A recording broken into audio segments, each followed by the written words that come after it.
Good afternoon. It's my pleasure and privilege to welcome Acharya Prashant in this BW Dialogue on the Yoga Day, 21st June 2020. Acharya Prashant ji doesn't really need an introduction. He's a spiritual leader, he's a seeker, he's a guru, and he's now an author of multiple books which are being read by millions of people to seek the right path. Acharya Prashant, we celebrate the Yoga Day every year. We go back to our lives. Sometimes we don't incorporate yoga in our daily living.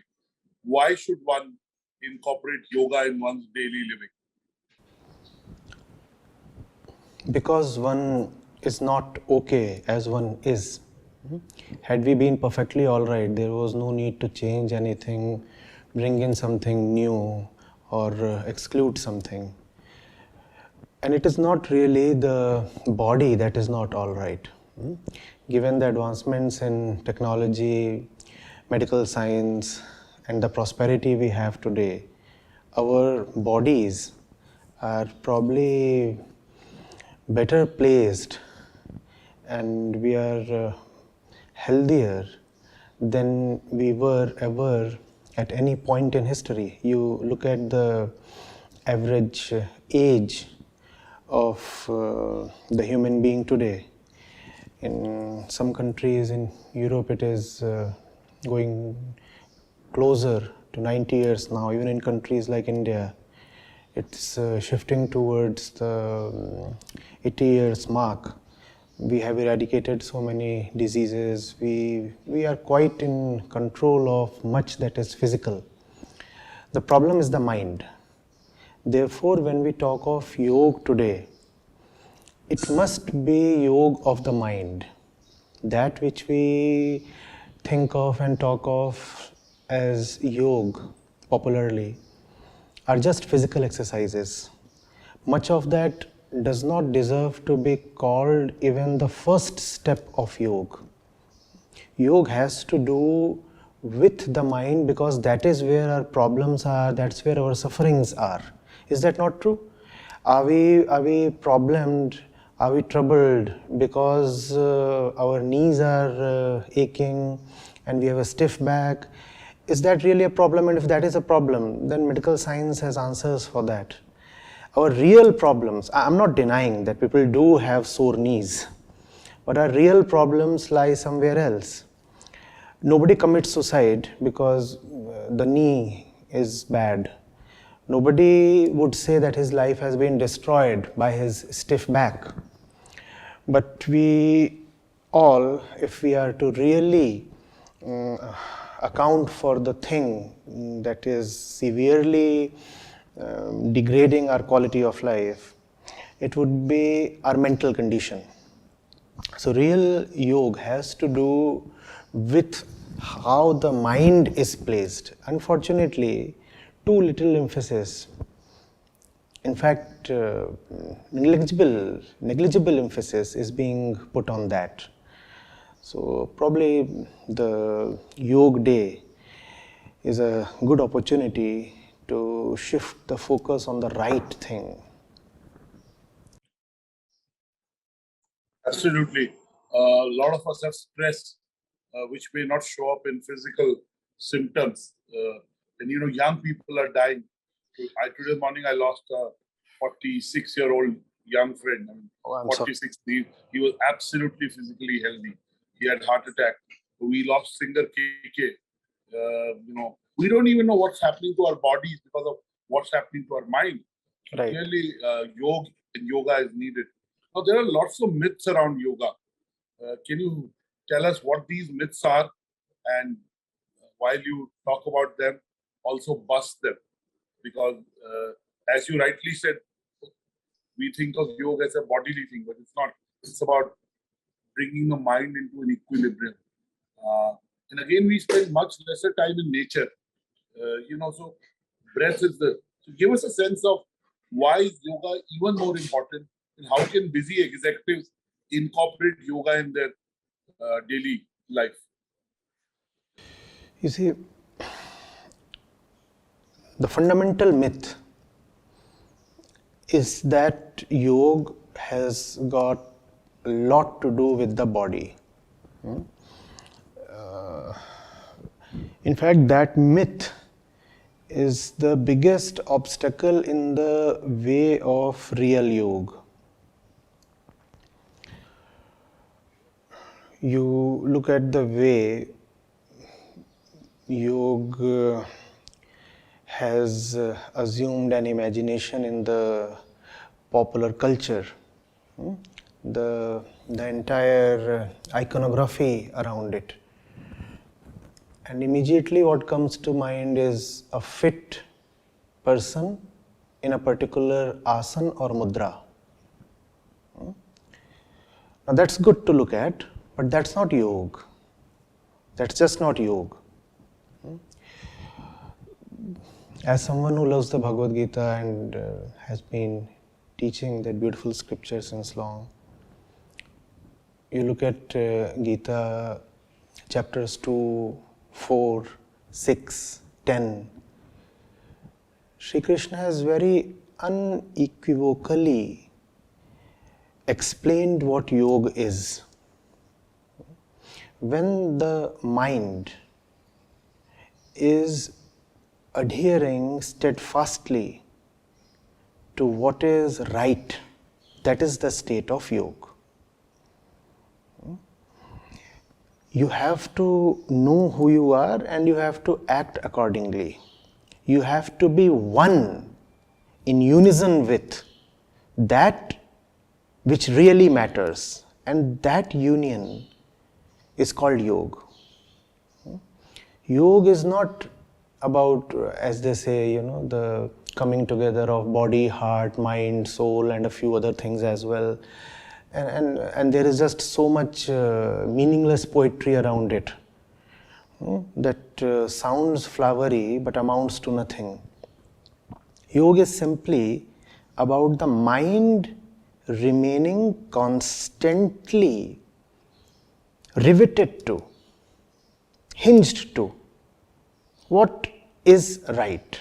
And this union that does not allow the mind to go astray is yoga. It's just that since a lot of our troubles are psychosomatic, when the mind is right, the body is bound to be right. When you know what is worthy to be done in life, then you will know that the body is important, because you will not want the body to take away much of your time and attention, and you will want to preserve your body and keep it right and healthy as a great vehicle that can take you towards your destination. The body will then become a resource for the mind, and the body will consequently be kept all right. So the health of the body is something that is a byproduct of yoga. It is secondary, it is not the central thing. The central thing is that you should live rightly. Now you said, how do we incorporate yoga in our daily living? Now that's not at all the point of yoga. Yoga is not something that you can just somehow fit into your usual daily pattern of life. Yoga has to be the center of your life. Yoga is not something that you bring in from outside and somehow give a place. What is yoga? I repeat, yoga is one's determination to live rightly. Yoga is not something that you use to keep the body fit so that you can continue with your absurd ways. I might be living a very mistaken, a very deluded kind of life, and still I might want to have a fit body, because a fit body allows pleasures of all kinds and keeps away pains of many kinds. And also, given that most of us are terribly body identified, there is an added incentive to be physically fit. Now, that's gross misuse of yoga. I'm into a job or business, that's soul sapping, absolutely. or I'm into some business that involves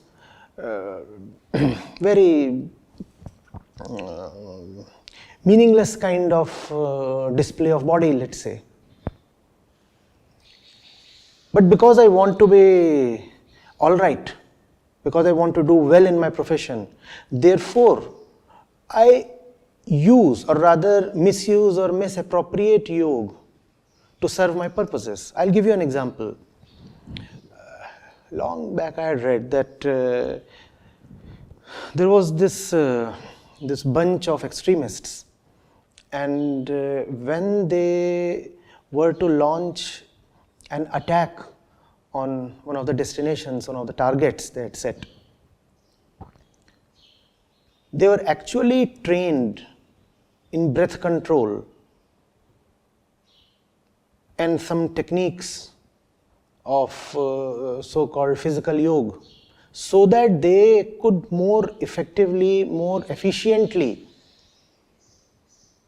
achieve their targets. Now, is that what we want to use yoga for? We say we have our own targets in life, and let yoga be utilized so that we can reach our targets in a more efficient way. Now, that's not at all the purpose of yoga. Yoga has to be the center of your life. And what do I mean by that? Yoga has to set the target. Yoga cannot be at the service of your self-appointed target. Otherwise, it's a strange situation. The ego appoints the target and uses yoga to reach the target.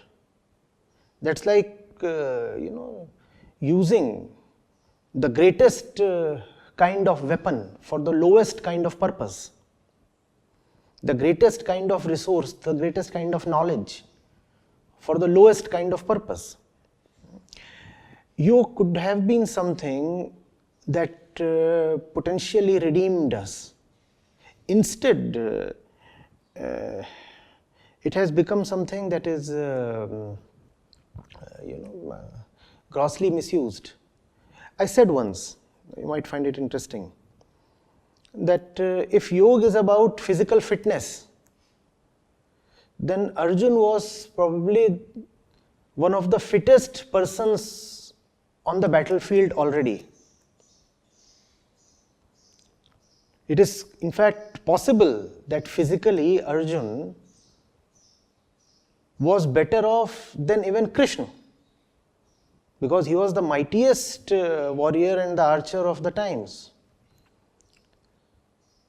So why did then Krishna have to teach him 18 kinds of yoga? Obviously it was not for the sake of Arjun's physical health. Physical health was already all right.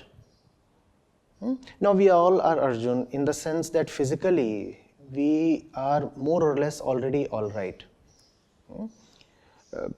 We should again revisit the physical health data that we have.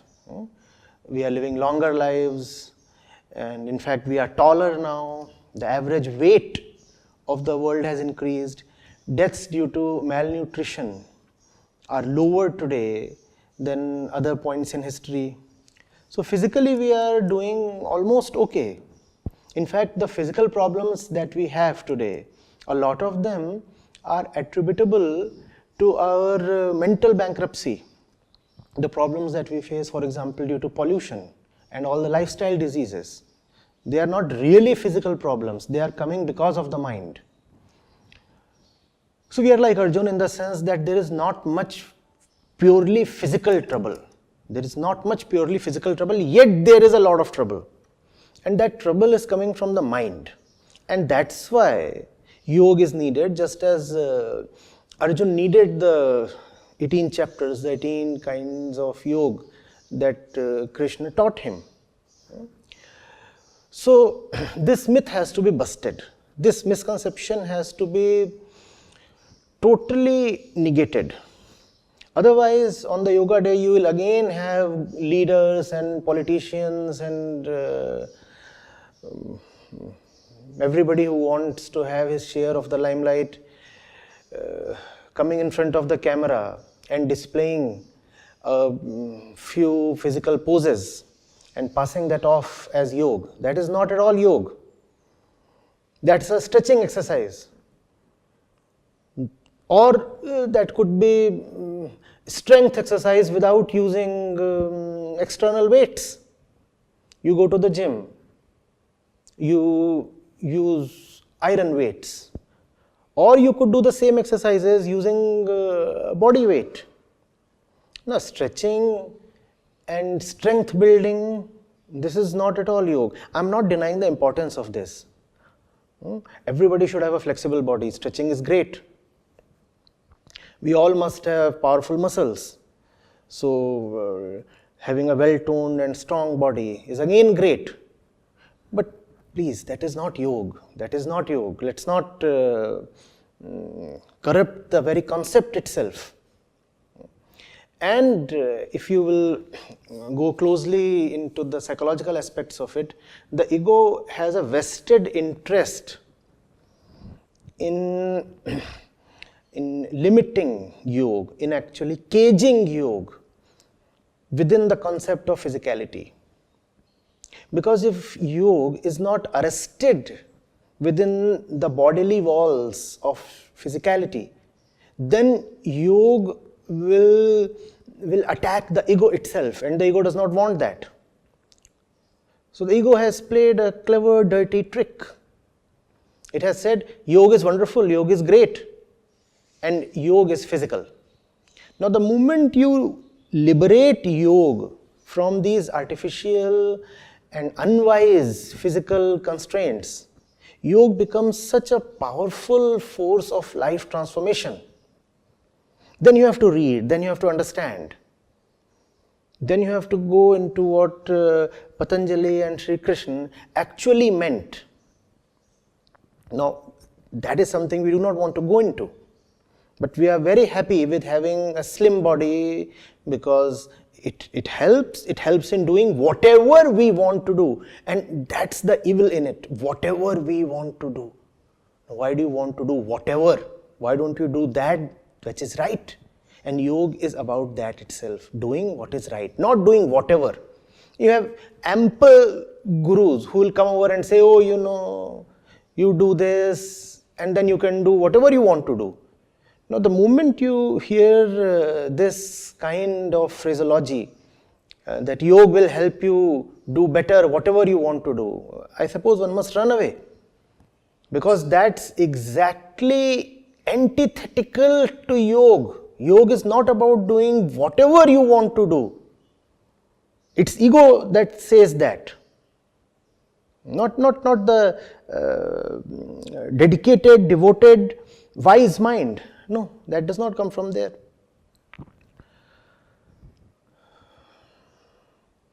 It's, amazing the ways of the inner mischief maker.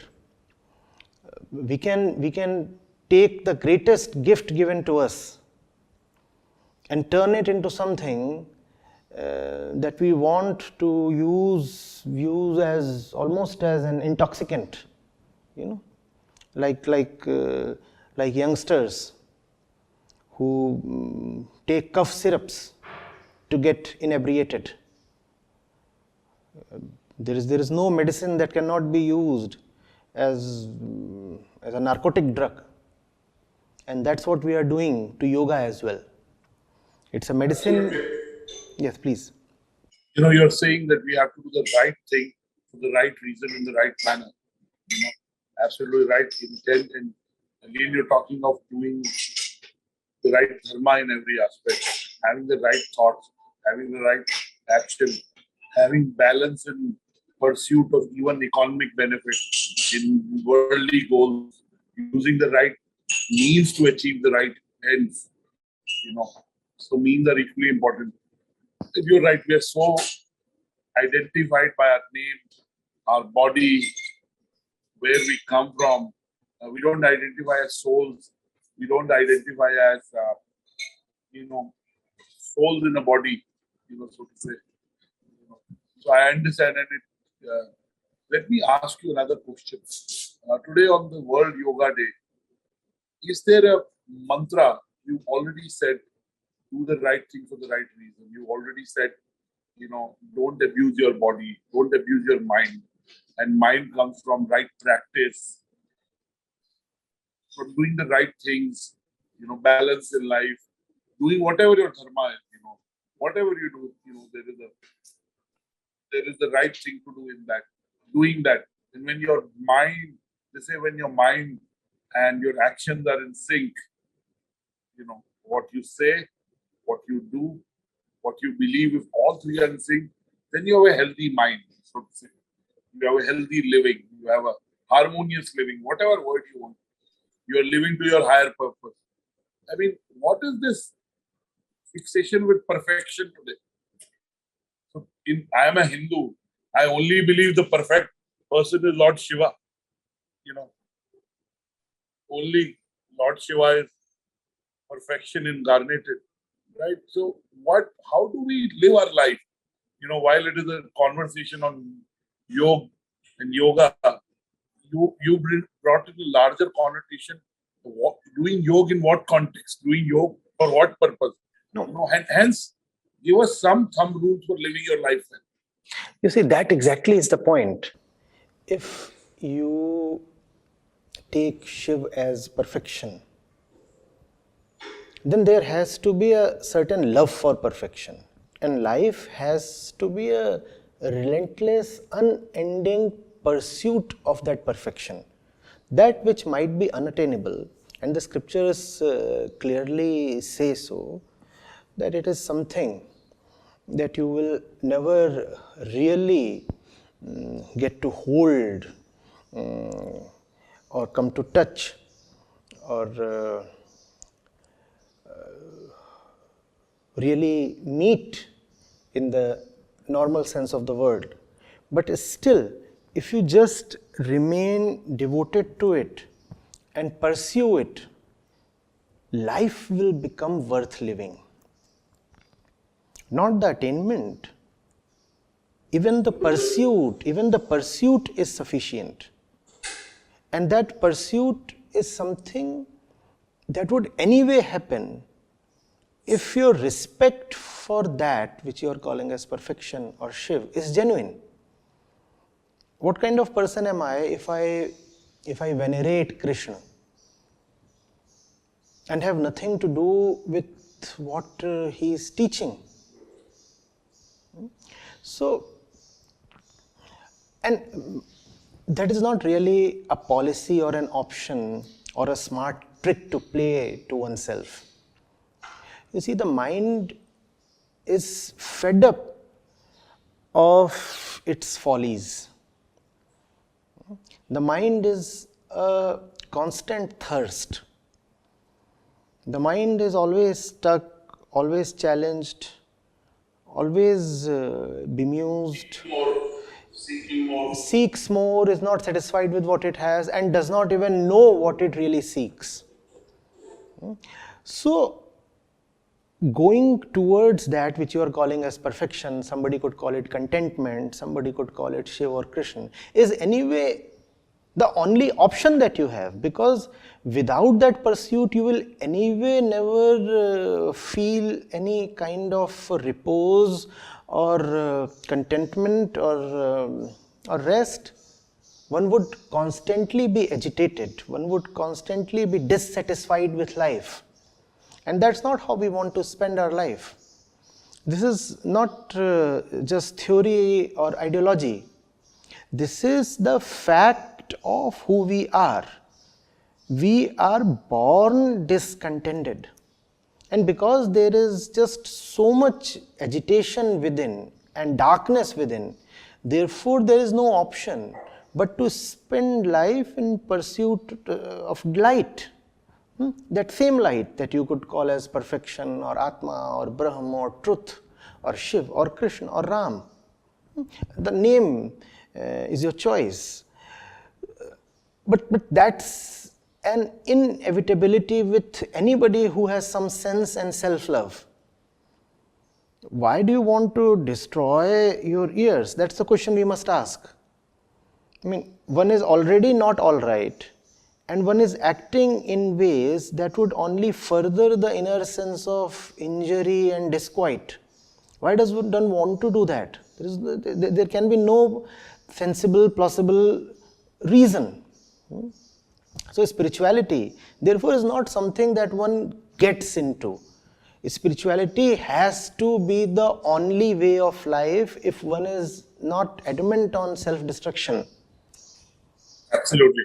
I think on this day, on the World Yoga Day, on 21st June 2020, Tuesday, we thank Acharya Prashant for making us think through what we are doing, examining our beliefs and taking the right path.